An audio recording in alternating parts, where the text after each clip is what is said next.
দীর্ঘদিনের রীতি ভেঙে আগামীকাল সংসদ ভবনের দক্ষিণ প্লাজায় অনুষ্ঠিত হবে এমপি ও মন্ত্রিসভার শপথ।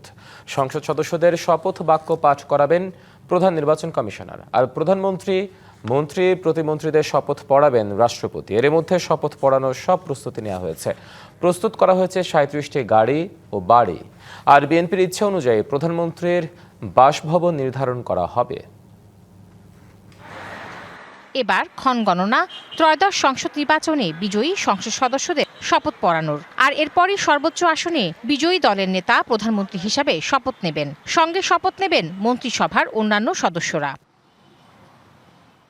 এবারই প্রথমবারের মতো জাতীয় সংসদ ভবনের দক্ষিণ প্লাজায় শপথ অনুষ্ঠান হচ্ছে। এতে যোগ দেবেন দেশি বিদেশি অন্তত ১২০০ অতিথি।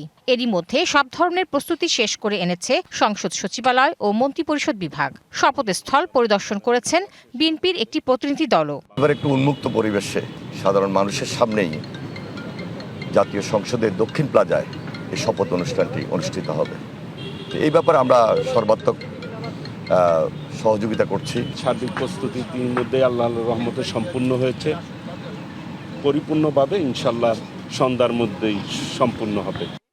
নতুন মন্ত্রী প্রতিমন্ত্রীদের জন্য ৩৭টি বাসভবন প্রস্তুত রাখার কথা জানান গৃহায়ন ও গণপূর্ত উপদেষ্টা। বিএনপি যেভাবে চায় সেভাবে প্রধানমন্ত্রীর বাসভবনের ব্যবস্থা করা হবে। এখন পর্যন্ত আমরা ৩৭টা বাড়ি রেডি করে রেখেছি।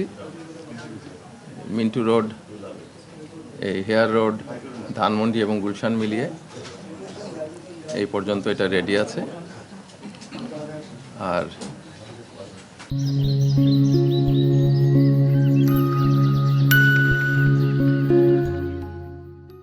প্রয়োজনে আরো কয়েকটা বাড়িও তৈরি করার প্রস্তুতি চলছে। তালিকা পাওয়ার সঙ্গে সঙ্গে মন্ত্রিসভার সদস্যদের জন্য গাড়ি, ড্রাইভার ও দেহরক্ষীর ব্যবস্থা করা হবে। ২ দফায় আপনার সংসদ সদস্যদের শপথ হবে। একটা তো তারা সংসদ সদস্য হিসেবে শপথ নেবেন, তার পরবর্তীকালে এই যে আমাদের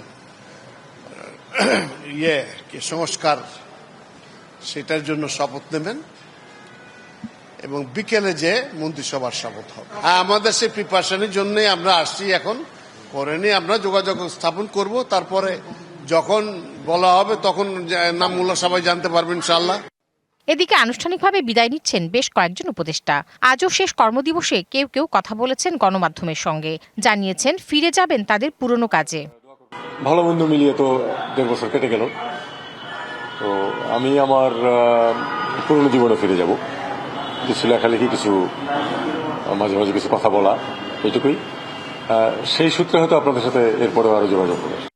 ভালো মন্দের মিশ্র অভিজ্ঞতা নিয়েই ১.৫ বছরের দায়িত্বপূর্ণ অধ্যায় শেষ করলেন উপদেষ্টারা। প্রধান উপদেষ্টার প্রেস উইং থেকে জানানো হয়েছে, অন্তর্বর্তী সরকারের শাসনামল ছিল অত্যন্ত সফল।